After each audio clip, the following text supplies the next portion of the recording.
देखा जा रहा है कि अयोध्या वासियों के ऊपर इसका ठीकरा फोड़ा जा रहा है, जो देश में कहीं ना कहीं एक नाराजगी जाहिर की जा रही है। बनारस का ध्वस्तीकरण जो हो रहा है वो बहुत गलत तरीके से हो रहा है। अयोध्या गए थे, अभी अयोध्या हाल में पूरे परिवार सहित हम लोग गए थे कि देखा जाए वहाँ क्या है। वहाँ सिर्फ मंदिर अंदर जो बना है और बाहर की पब्लिक इतनी रो रही है, इतनी त्राहिमाम मचा जनता। कि अयोध्या वासी ने अपना मत का प्रयोग किया। राहुल गांधी ने भी आरक्षण के लिए बात बोला। इस वक्त हम मौजूद हैं वाराणसी के नदेसर इलाके पे, जहां डॉक्टर भीमराव अंबेडकर चौराहे से ही आज यहां कांग्रेस के उत्तर प्रदेश के अध्यक्ष अजय राय जनता को धन्यवाद करेंगे। हाँ, निश्चित तौर से आज हमारी जो यात्रा पहले से सुनिश्चित थी कि बाबा भीमराव अंबेडकर की मूर्ति पर माल्यार्पण करके यहाँ से हम लोग धन्यवाद आभार यात्रा शुरू करेंगे। तो निश्चित तौर से ये तय किया गया हमारे राष्ट्रीय नेतृत्व के द्वारा कि हम सब लोग आगे मिलकर इंडिया गठबंधन और सभी हमारे जो संगठन लोग हैं वो आगे मिलकर बड़ी यात्रा के रूप में पूरे प्रदेश में इस आभार और धन्यवाद यात्रा करेंगे।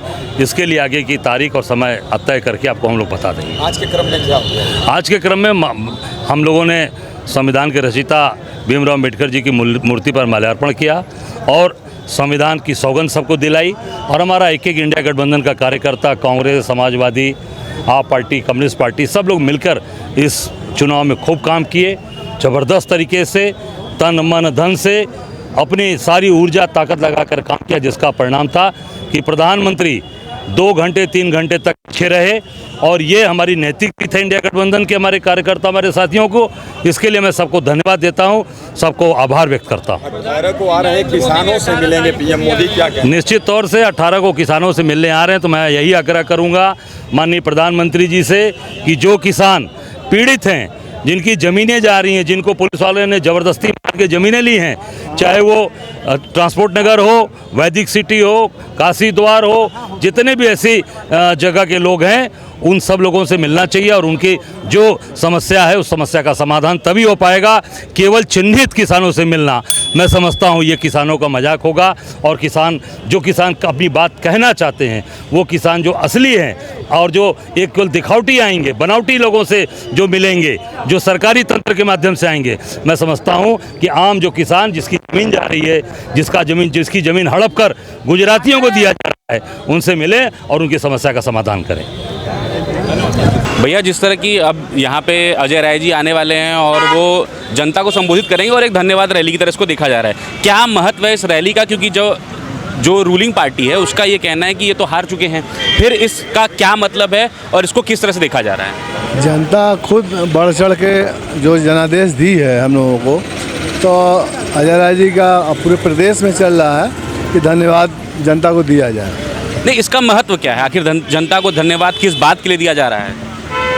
जनता इतनी त्राहिमाम मचा है, जनता के बीच में त्राहिमाम मचा है। जनता इसमें सड़क पर देखिए हर जगह भूखे मर रही है और यह दिखा रहे हैं कि जिसे देखना है काशी देखे। और काशी के अगल बगल ही आप बगल में रामनगर जाके देख लीजिए, वहाँ की जनता पूरी तोड़ फोड़ हो रही है, वहाँ की जनता त्राहिमाम मची। वहाँ बैनर लोग लगा दिए हैं कि हम लोग वोट नहीं दिया जाएगा।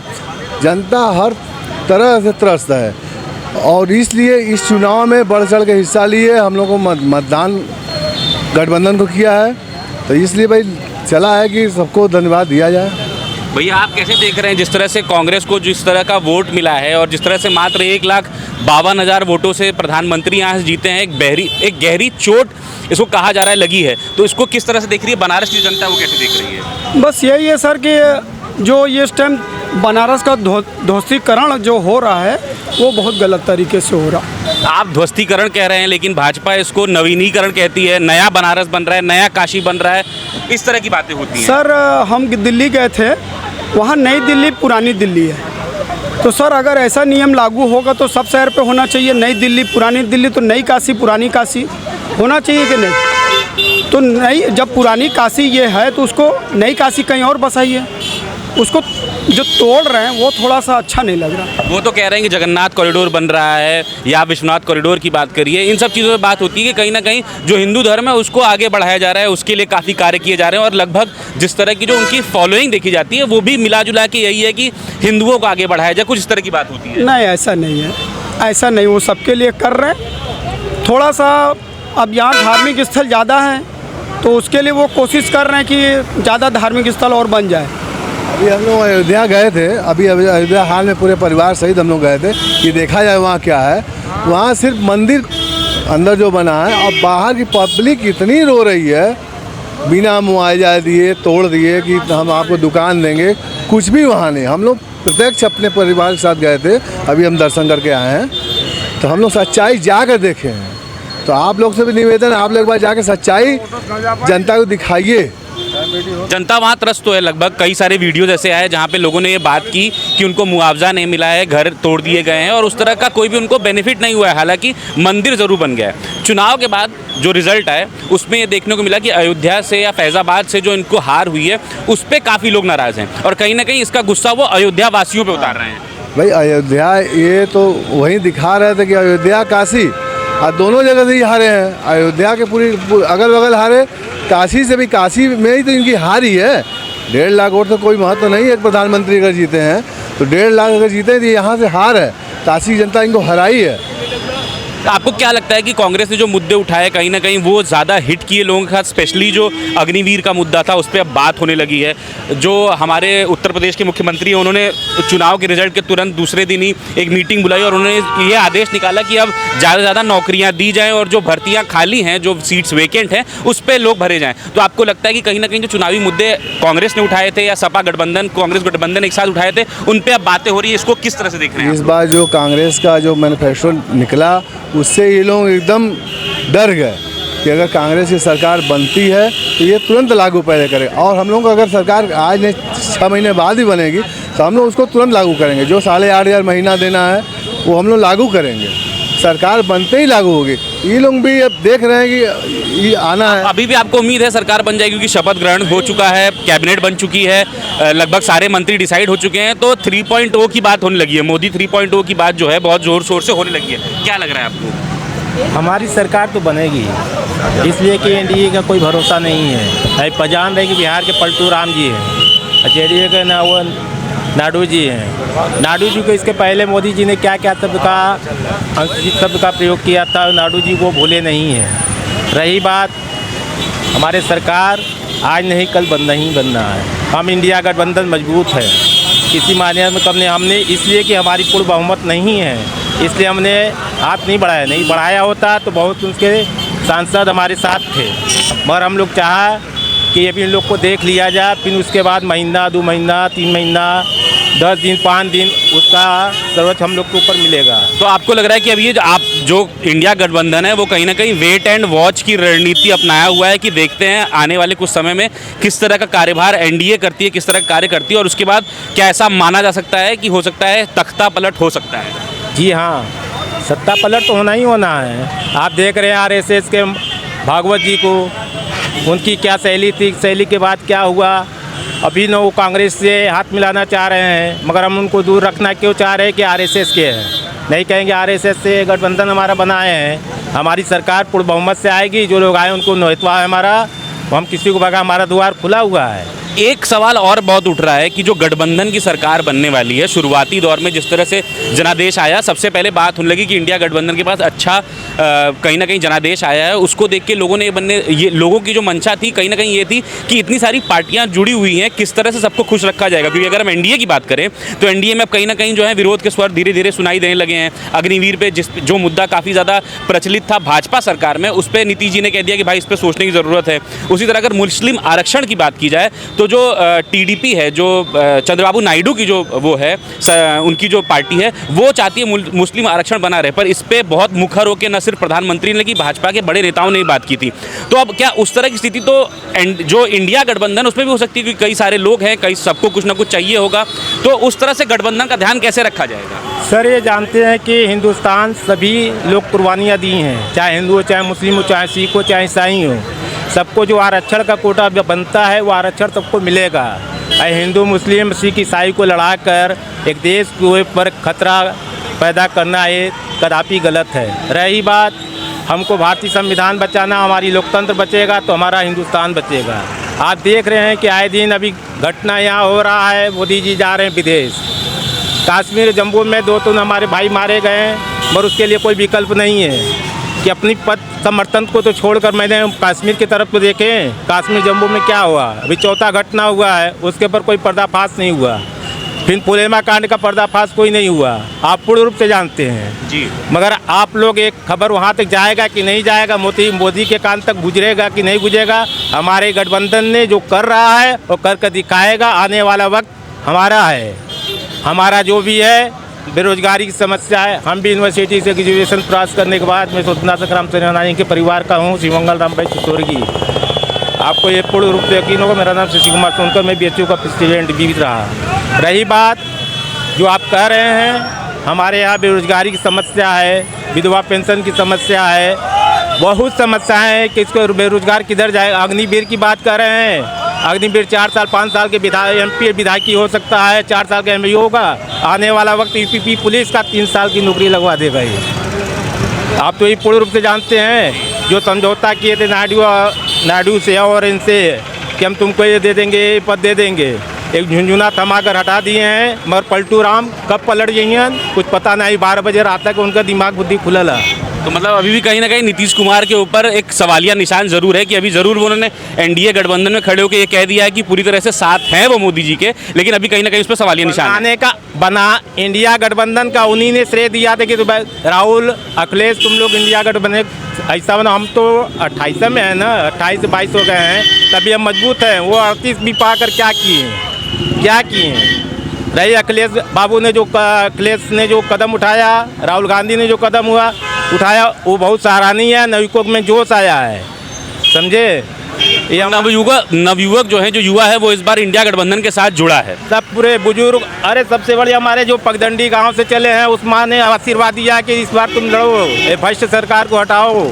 इनकी तुलना में कोई नहीं है। कांग्रेस ही हमारा विकल्प है, चाहे वो 70 साल में खाया चाहे पिया, मगर हम लोग ये आराम से पंखे का हवा में खाते रहे। आए दिन तो महंगाई बढ़ा रहा। आज देख लीजिए प्रवासियों का साले गालियों तो निकल रहा है, मगर गाली नहीं देना चाहता हूँ कि जो गुजरात की पूरी लाभी को ले जाकर यहाँ भर दिए हैं, यहाँ के लोग बेरोजगार हैं, दर दर की ठोकरें खा रहे हैं। आप जाकर देखिए, विश्वनाथ मंदिर में देखिए, काड़ी इंदौर विद्यापीठ में देखिए, हर जगह DLW में देखिए, चारों तरफ प्रवासी गुजराती हैं। भैया क्या हुआ खुला है, उसमें जाके देख लीजिए, पूरे गुजरात के सब है, कोई बनारस का नहीं है वहाँ कर्मचारी है, जो अभी अमूल की खुली है। कहीं जहाँ हो रहा, अभी नगर निगम का टेंडर हुआ है, उसमें गुजरात का ही आदमी लिया हुआ है।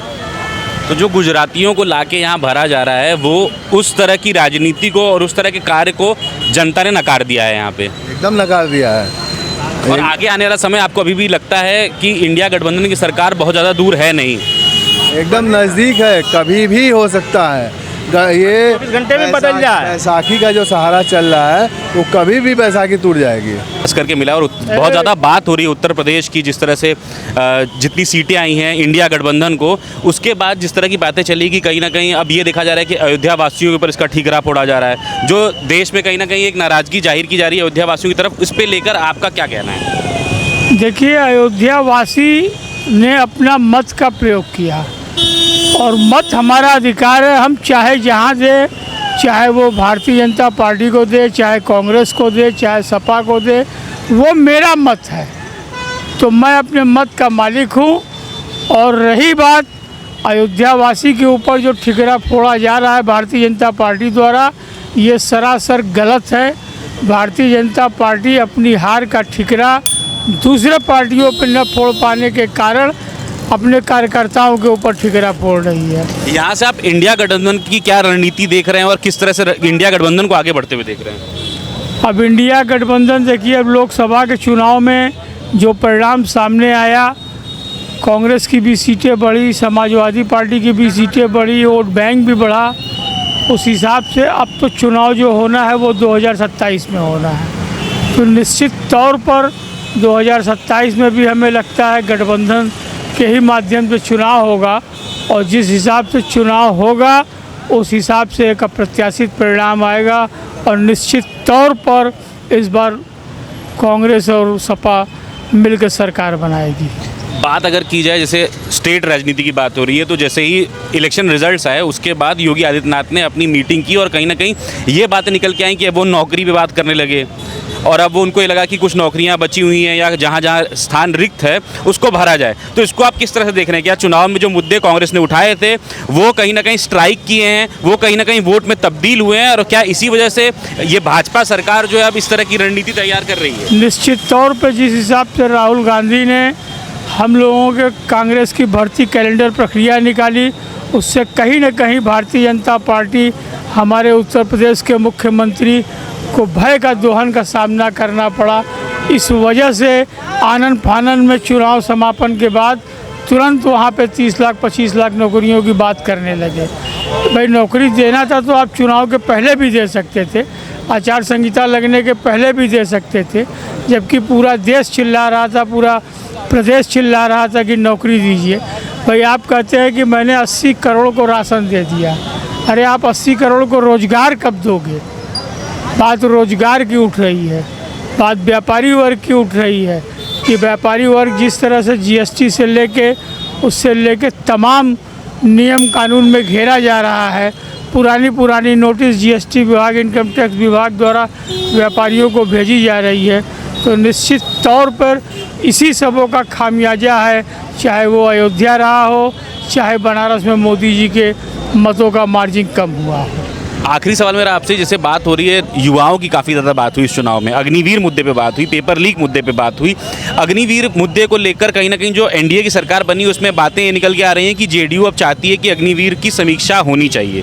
वहीं दूसरा मुद्दा जो था, जो टीडीपी इनके गठबंधन में है, जिनके दम पे ये राजनीति में या अपनी सरकार बना रहे हैं एनडीए, चंद्रबाबू नायडू की सरकार, चंद्रबाबू नायडू की जो पार्टी है वो कहीं ना कहीं जो मुस्लिम आरक्षण है उसको चाहती है कि वो बनी रहे। हालांकि भाजपा जब सत्ता में थी या जिस तरह से वो चुनावी रैली करी थी उसमें उसने काफ़ी ज़्यादा हिंदू मुसलमान किया और कहीं ना कहीं मुसलमानों को जो आरक्षण की बात है उसको उससे दूर रहे। तो क्या लगता है कि एनडीए की सरकार में ये जो दो मेजर पॉइंट्स है जिस पे भाजपा बहुत ज़्यादा मुखर रही है, क्या ये दो पॉइंट्स पे अब उनको बैक सीट लेनी पड़ेगी और क्या इससे एनडीए गठबंधन पे कोई फ़र्क पड़ने वाला है? अगर एनडीए गठबंधन ने अपना दबाव कस के बना दिया सरकार के ऊपर तो निश्चित तौर पर सरकार को बैकफुट पे आना पड़ेगा, क्योंकि अब तो सरकार गठबंधन की है ना। आप अकेले मनमानी करेंगे नहीं, आप अकेले ईडी, सीआईडी, सीबीआई का धमकी देंगे नहीं, तो निश्चित तौर पर कहीं न कहीं सरकार को बैकफुट पे आना पड़ सकता है अगर ये इस तरीके की रणनीति लेके आते हैं तो। और बाकी एक सवाल आपने और किया था, मुस्लिम आरक्षण की जो बात हो रही थी। हाँ, तो मुस्लिम आरक्षण, भाई देखिए आरक्षण शुरू से मिल रहा था, राहुल गांधी ने भी आरक्षण के लिए बात बोला। तो जब सरकार बनेगी तो निश्चित तौर पे जिस हिसाब से आरक्षण मिले, ये नहीं कि वो मुस्लिम है, वो हरिजन है, वो जाट है, वो इस अन्य बिरादरी का है कि उसको मिले। जिसको आवश्यकता है, चाहे वो ब्राह्मण हो, चाहे ठाकुर हो, चाहे हरिजन हो, चाहे जाट हो, जिस बिरादरी का हो, अगर उसको लगे कि इसको आरक्षण की ज़रूरत है तो निश्चित तौर पर उत्तर प्रदेश सरकार और केंद्र सरकार को अपने द्वारा आरक्षण देना चाहिए।